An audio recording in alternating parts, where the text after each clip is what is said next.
Hello friends, എല്ലാവർക്കും കുട്ടനാടൻ തട്ടുകടയുടെ പുതിയൊരു എപ്പിസോഡിലേക്ക് ഒരിക്കൽ കൂടി സ്വാഗതം. ഇന്ന് നമ്മൾ ചെയ്യാൻ പോകുന്നത് വളരെ ടേസ്റ്റി ആയിട്ടുള്ള ചെമ്മീൻ മസാലയാണ്. വളരെ പെട്ടെന്ന് തന്നെ നമുക്ക് ഉണ്ടാക്കാൻ പറ്റുന്ന ഒരു റെസിപ്പിയാണ്. നിങ്ങൾ തീർച്ചയായിട്ടും ട്രൈ ചെയ്ത് നോക്കുക. ഉറപ്പായിട്ടും നിങ്ങൾക്ക് ഇത് ഇഷ്ടപ്പെടും.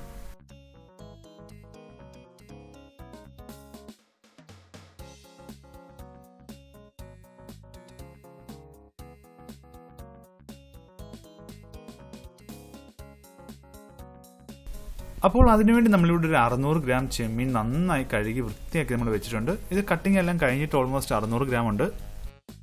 നിങ്ങൾ ചെമ്മീനൊക്കെ ക്ലീൻ ചെയ്യുമ്പോൾ പ്രത്യേകം ശ്രദ്ധിക്കണം. അതായത് ആ സ്കിന്നിൻ്റെ അകത്തുള്ള ഞരമ്പൊക്കെ കറക്റ്റായിട്ട് എടുത്ത് കളഞ്ഞിട്ട് മാത്രമേ നമ്മൾ കുക്ക് ചെയ്യാൻ പാടുള്ളൂ. ഇതോടൊപ്പം നമ്മളിവിടെ ഒരു 3 മീഡിയം സൈസ് സവാള ഇതുകൂടി ചെറുതായിട്ട് നമ്മൾ സ്ലൈസ് ചെയ്ത് വെച്ചിട്ടുണ്ട്. കൂടാതെ ഒരു 2 വലിയ തക്കാളി കൂടി നമ്മൾ ഇതുകൂടി ചെറുതായിട്ട് നമ്മളിവിടെ മുറിച്ച് വെച്ചിട്ടുണ്ട്. നിങ്ങൾ സവാള ആയാലും തക്കാളി ആയാലും കട്ട് ചെയ്യുമ്പം ഈ ഒരു സൈസിൽ തന്നെ കട്ട് ചെയ്യാൻ ശ്രദ്ധിക്കണം. ഇതോടൊപ്പം നമ്മളിവിടെ ഒരു 3 പച്ചമുളക് നമ്മൾ ഇതുകൂടി കട്ട് ചെയ്ത് വെച്ചിട്ടുണ്ട്. കൂടാതെ ഒരു 1.5 table spoon ginger garlic paste കൂടെ നമ്മൾ എടുത്തിട്ടുണ്ട്.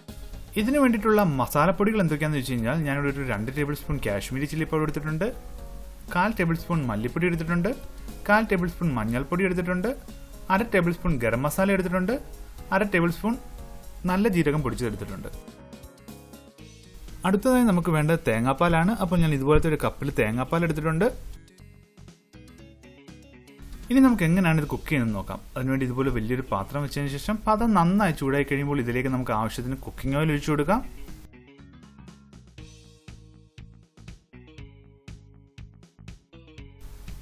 ഓയിൽ നന്നായി ചൂടായി കഴിയുമ്പോൾ ഇതിലേക്ക് നമ്മൾ കട്ട് ചെയ്ത് വെച്ചിരിക്കുന്ന നമ്മുടെ സവാള നമുക്കിപ്പോൾ ഇതിലേക്ക് ഇട്ട് കൊടുക്കാം. നിങ്ങൾ ശ്രദ്ധിക്കണം, ഇതുകൂട്ട് തന്നെ ചെറിയ പീസായിട്ട് കട്ട് ചെയ്യാൻ, എന്നാലേ കറക്റ്റായിട്ട് നമുക്ക് ആ ഒരു ഗ്രേവി നമുക്ക് കിട്ടത്തുള്ളൂ.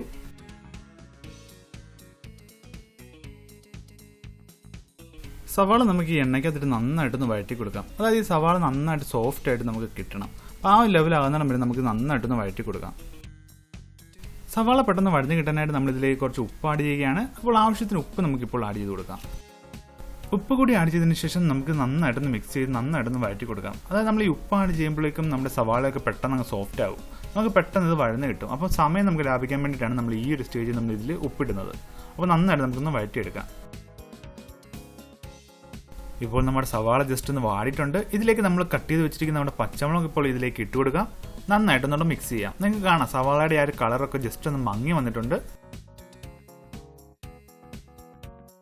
ഇപ്പോൾ നമ്മുടെ സവാള കുറച്ചുകൂടെ നന്നായിട്ടൊന്ന് വാടി തുടങ്ങിയിട്ടുണ്ട്. ഇനി ഇതിലേക്ക് നമ്മൾ എടുത്ത് വെച്ചിരിക്കുന്ന നമ്മുടെ ജിഞ്ചർ ഗാർലിക് പേസ്റ്റ് നമ്മളിവിടെ 1.5 ടേബിൾ സ്പൂൺ ആണ് എടുത്തിരിക്കുന്നത്. അപ്പോൾ അതുകൂടി നമുക്കിപ്പോൾ ഇതിട്ടിട്ട് നന്നായിട്ടൊന്ന് മിക്സ് ചെയ്യാം. നമുക്കിതെല്ലാം കൂടെ നന്നായിട്ടൊന്ന് വഴറ്റി കൊടുക്കാം. അതായത് ഈ ഇഞ്ചി വെളുത്തുള്ളി പേസ്റ്റിൻ്റെ ആ ഒരു പച്ചമണമൊക്കെ ഒന്ന് മാറുന്നിടം വരെ നന്നായിട്ടൊന്ന് വഴറ്റി കൊടുക്കാം. ഇപ്പോൾ നമ്മുടെ സവാളിലേക്ക് നന്നായി വഴന്നു വന്നിട്ടുണ്ട്. ഇനി നമുക്ക് ഇതിലേക്ക് നമ്മൾ കട്ട് ചെയ്ത് വെച്ചിരിക്കുന്ന നമ്മുടെ തക്കാളി ആഡ് ചെയ്ത് കൊടുക്കാം. ഞാനിവിടെ 2 വലിയ തക്കാളി നമ്മളിതോട് ചെറുതായിട്ട് കട്ട് ചെയ്ത് വെച്ചിട്ടുണ്ട്. അപ്പോൾ അത് നമുക്ക് ഇതിലേക്ക് ആഡ് ചെയ്ത് കൊടുക്കാം.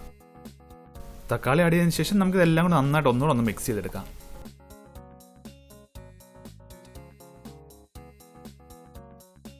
തക്കാളി ഒന്ന് വാടി തുടങ്ങിയിട്ടുണ്ട്. നമുക്കിത് ഏകദേശം ഒരു 2 മിനിറ്റ് ഒന്ന് അടച്ചു വെച്ച് വേവിച്ചാൽ പെട്ടെന്ന് നമ്മുടെ തക്കാളിയൊക്കെ വെന്ത് കിട്ടും. അപ്പോൾ നമുക്കിത് 2 മിനിറ്റ് അടച്ചു വെച്ചൊന്ന് വേവിക്കാം. ഇപ്പോൾ 2 മിനിറ്റ് കഴിഞ്ഞിരിക്കുകയാണ്. നമ്മുടെ തക്കാളിയൊക്കെ നന്നായിട്ട് വെന്ത് വന്നിട്ടുണ്ട്. നിങ്ങൾക്ക് കാണാം ആ എണ്ണയൊക്കെ നന്നായിട്ട് തെളിഞ്ഞു വന്നിട്ടുണ്ട്. നമുക്ക് നന്നായിട്ടൊന്ന് മിക്സ് ചെയ്യാം. ഇപ്പോൾ എന്ന് വെച്ച് കഴിഞ്ഞാൽ നമ്മുടെ ഈ തക്കാളിയൊക്കെ ഒന്ന് പ്രസ് ചെയ്താൽ എല്ലാം ഉടഞ്ഞു പോകും. ആ ഒരു സ്റ്റേജിലാകുന്ന നമ്മളിത് വേവിച്ചെടുക്കണം. ഇപ്പോൾ നമ്മുടെ തക്കാളിയും സവാളയൊക്കെ കറക്റ്റായിട്ട് വെന്തിട്ടുണ്ട്. ഇനി നമുക്ക് ഇതിലേക്ക് മസാലപ്പൊടികൾ ആഡ് ചെയ്യാം. ആദ്യമായി നമ്മൾ എടുത്ത് വെച്ചിരിക്കുന്ന 1/4 ടേബിൾ സ്പൂൺ മഞ്ഞൾപ്പൊടി നമുക്കിപ്പോൾ ഇതിലേക്ക് ആഡ് ചെയ്ത് കൊടുക്കാം. ഇതോടൊപ്പം നമ്മൾ എടുത്തു വെച്ചിരിക്കുന്ന കാശ്മീരി ചില്ലി പൗഡർ നമ്മൾ 2 ടേബിൾ സ്പൂൺ ആണ് എടുത്തിരിക്കുന്നത്. അതുകൂടെ ആഡ് ചെയ്ത് കൊടുക്കാം. കൂടാതെ നമ്മൾ എടുത്തു വെച്ചിരിക്കുന്ന നല്ല ജീരകം പൊടിച്ചത് നമ്മൾ 1/2 ടേബിൾ സ്പൂൺ ആണ് എടുത്തിരിക്കുന്നത്. അതുകൂടെ നമുക്കിപ്പോൾ ഇതിലേക്ക് ആഡ് ചെയ്ത് കൊടുക്കാം. അവസാനമായി ഇതിലേക്ക് നമ്മൾ എടുത്തു വെച്ചിരിക്കുന്ന മല്ലിപ്പൊടി നമ്മളിവിടെ 1/4 ടേബിൾ സ്പൂൺ ആണ് എടുത്തിരിക്കുന്നത്. നമ്മൾ ഈ തേങ്ങാപ്പാൽ യൂസ് ചെയ്യുന്നതുകൊണ്ട് ഒത്തിരി മല്ലിപ്പൊടിയോ നമ്മളിവിടെ യൂസ് ചെയ്യത്തില്ല. അത് നിങ്ങളൊന്ന് ശ്രദ്ധിക്കണം. പൊടികളെല്ലാം ആഡ് ചെയ്തതിന് ശേഷം നമുക്കിതെല്ലാം കൂടെ നന്നായിട്ടൊന്ന് മിക്സ് ചെയ്യാം. നമുക്കൊരു 2 മിനിറ്റ് ഇത് ലോ ഫ്ലെയിമിലിട്ട് ഒന്ന് വഴറ്റി കൊടുക്കാം.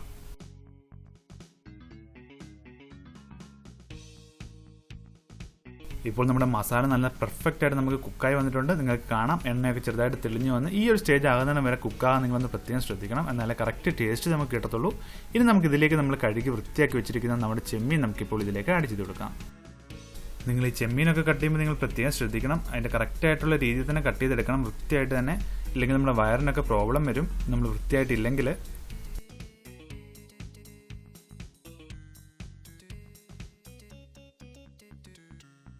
ചെമ്മീൻ ആഡ് ചെയ്തതിന് ശേഷം നമുക്കിതെല്ലാം കൂടെ നന്നായിട്ടൊന്ന് മിക്സ് ചെയ്യാം. അതായത് നമ്മൾ ഉണ്ടാക്കി വെച്ചിരിക്കുന്ന നമ്മുടെ മസാലയെല്ലാം നമ്മുടെ ചെമ്മീനിലേക്ക് നന്നായിട്ടൊന്ന് മിക്സ് ചെയ്ത് പുരട്ടി കൊടുക്കാം. നമ്മളിതെല്ലാം കൂടെ മിക്സ് ചെയ്യുമ്പോൾ നമ്മൾ പ്രത്യേകം ശ്രദ്ധിക്കണം. കാരണം ഇത് പെട്ടെന്ന് പൊടിഞ്ഞു പോകാൻ സാധ്യതയുള്ളൊരു സാധനമാണ്. വളരെ സോഫ്റ്റ് ആയതുകൊണ്ട് അപ്പോൾ നന്നായിട്ടൊന്ന് മിക്സ് ചെയ്ത് കൊടുക്കാം. നന്നായി മിക്സ് ആക്കിയതിന് ശേഷം നമുക്കിതിലേക്ക് ആവശ്യത്തിന് ഉപ്പ് ആഡ് ചെയ്ത് കൊടുക്കാം. ഓരോരുത്തരുടെ ആവശ്യം അനുസരിച്ച് ഇതിലേക്ക് ഉപ്പ് ആഡ് ചെയ്ത് കൊടുക്കാം. നമുക്കിത് നന്നായിട്ട് ഒന്നുകൂടെ മിക്സ് ചെയ്യാം. നമ്മൾ ഈ ചെമ്മീൻ കുക്ക് ചെയ്തെടുക്കാനായിട്ട് നമ്മൾ ഇതിലേക്ക് അഡീഷണലായിട്ട് വെള്ളമൊന്നും ആഡ് ചെയ്യുന്നില്ല. ഈ ചെമ്മീൻ്റെ അകത്തുനിന്ന് തന്നെ വെള്ളം ഇറങ്ങിക്കോളും. മാത്രമല്ല നമ്മുടെ ഈ ചെമ്മീൻ മസാലയ്ക്ക് വേണ്ടിയിട്ടുള്ള ഗ്രേവി വളരെ തിക്കായിട്ടാണ് നമ്മൾ ഉണ്ടാക്കുന്നത്. അപ്പോൾ നമ്മുടെ ഈ പൊറോട്ടയോടും ചപ്പാത്തിയോടും ഒക്കെ കഴിക്കാൻ വളരെ ടേസ്റ്റാണ്. ചോറിനോട് കഴിക്കാനും വളരെ ടേസ്റ്റാണ്. അതുകൊണ്ട് നമ്മൾ അഡീഷണൽ വെള്ളമൊന്നും ആഡ് ചെയ്യുന്നില്ല.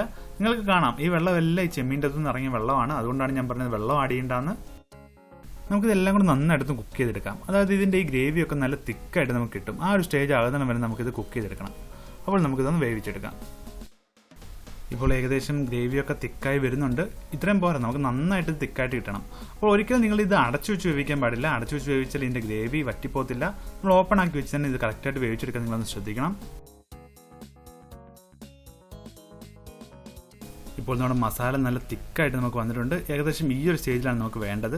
നല്ല ഡ്രൈ ആയി നമുക്ക് കിട്ടിയിട്ടുണ്ട്. ഒത്തിരി ഗ്രേവി ഒന്നുമില്ല, ആവശ്യത്തിന് ഗ്രേവി. ഈ ഒരു ഗ്രേവിയിലാണ് നമുക്ക് വേണ്ടത്. ഇനി നമുക്ക് ഇതിലേക്ക് നമ്മൾ എടുത്തു വെച്ചിരിക്കുന്ന നമ്മുടെ കോക്കനട്ട് മിൽക്ക് അത് നമുക്കിപ്പോൾ ഇതിലേക്ക് ആഡ് ചെയ്ത് കൊടുക്കാം. തേങ്ങാപ്പാൽ നമുക്കിപ്പോൾ ഇതിലേക്ക് ആഡ് ചെയ്ത് കൊടുക്കാം. ഞാനിപ്പോൾ ഇതിലേക്ക് ഒരു 1/4 കപ്പ് തേങ്ങാപ്പാലാണ് ആഡ് ചെയ്തിരിക്കുന്നത്. നമുക്കിതെല്ലാം കൂടെ നന്നായിട്ടൊന്ന് മിക്സ് ചെയ്യാം. ഇത് നന്നായി മിക്സ് ആക്കിയതിന് ശേഷം നിങ്ങൾക്ക് ആവശ്യത്തിന് ഉപ്പൊക്കെ ഉണ്ടോ എന്ന് ഇപ്പോൾ നമുക്ക് ചെക്ക് ചെയ്തിട്ട് ഉപ്പൊക്കെ ആഡ് ചെയ്ത് കൊടുക്കാം. ഇനി നമുക്കിത് ഒരു 10 മിനിറ്റ് നമുക്കിത് അടച്ചു വെച്ച് ലോ ഫ്ലെയിമിൽ ഇട്ട് നമുക്ക് കുക്ക് ചെയ്തെടുക്കണം. അപ്പോൾ നമുക്കിതൊരു 10 മിനിറ്റ് അടച്ചു വെച്ച് കുക്ക് ചെയ്യാം. ഇപ്പോൾ 10 മിനിറ്റ് കഴിഞ്ഞിരിക്കുകയാണ്. നമ്മളിത് ഓപ്പൺ ആക്കുകയാണ്. നിങ്ങൾക്ക് കാണാം ആ എണ്ണയൊക്കെ കറക്റ്റായിട്ട് തെളിഞ്ഞൊക്കെ വന്നിട്ടുണ്ട്. നമുക്കിതൊന്ന് മിക്സ് ചെയ്ത് കൊടുക്കാം. നമ്മൾ ഇതുവരെ ഇതിലേക്ക് ഗരം മസാല ആഡ് ചെയ്തിട്ടില്ല. നമ്മൾ ഗരം മസാല 1/2 ടേബിൾ സ്പൂൺ എടുത്ത് വെച്ചിട്ടുണ്ട്. അത് നമ്മൾ ഏറ്റവും അവസാനത്തെ സ്റ്റേജിലാണ് നമ്മൾ ഇതിലേക്ക് ആഡ് ചെയ്ത് കൊടുക്കുന്നത്. അപ്പോൾ അത് നിങ്ങളൊന്ന് പ്രത്യേകം ശ്രദ്ധിക്കണം.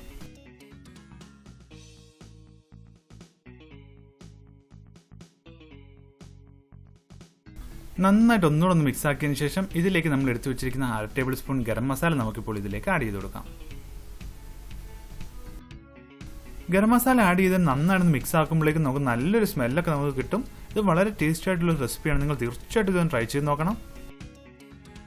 ഇപ്പോൾ നമ്മുടെ ചെമ്മീൻ മസാല തയ്യാറായിരിക്കുകയാണ്. നിങ്ങൾക്ക് കാണാം ഈ ഒരു തിക്നെസ്സിലാണ് നമുക്ക് ഗ്രേവിയൊക്കെ വേണ്ടത്. ഇത് നമുക്ക് പൊറോട്ടയിലൂടെയും ചപ്പാത്തിയിലൂടെയും ചോറിനൂടെ ഒക്കെ കഴിക്കാനൊക്കെ വളരെ ടേസ്റ്റി ആയിട്ടുള്ള റെസിപ്പിയാണ്. നിങ്ങൾ തീർച്ചയായിട്ടും ഇതൊന്ന് ട്രൈ ചെയ്ത് നോക്കണം.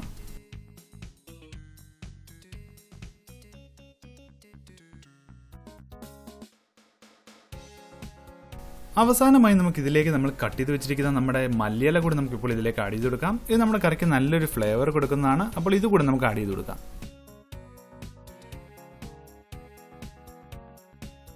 മല്ലിയില കൂടെ ആഡ് ചെയ്തതിന് ശേഷം നമുക്ക് നന്നായിട്ടൊന്ന് മിക്സ് ചെയ്തെടുക്കാം.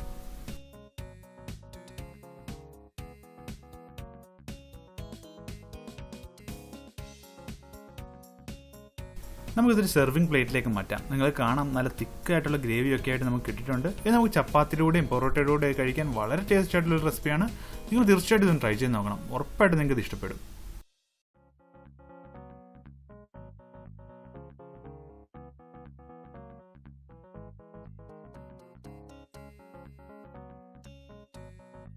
അപ്പോൾ വളരെ ടേസ്റ്റി ആയിട്ടുള്ള ചെമ്മീൻ മസാല നമ്മളിവിടെ തയ്യാറാക്കിയിരിക്കുകയാണ്. നിങ്ങൾ എല്ലാവരും ഇതൊന്ന് ട്രൈ ചെയ്ത് നോക്കുക. ഉറപ്പായിട്ടും നിങ്ങൾക്ക് ഇത് ഇഷ്ടപ്പെടും. നിങ്ങളുടെ വീഡിയോ ഇഷ്ടപ്പെട്ടാൽ നിങ്ങൾ തീർച്ചയായിട്ടും ലൈക്ക് ചെയ്യുക. നിങ്ങളുടെ അഭിപ്രായങ്ങൾ ഞങ്ങളെ കമൻറ്റിലൂടെ അറിയിക്കുക. ആദ്യമായാണ് ഞങ്ങൾ ചാനൽ കാണുന്നതെങ്കിൽ തീർച്ചയായിട്ടും സബ്സ്ക്രൈബ് ചെയ്യുക. അപ്പോൾ അടുത്ത വീഡിയോയുമായി കാണുന്നതുവരെ എല്ലാവർക്കും ഗുഡ് ബൈ.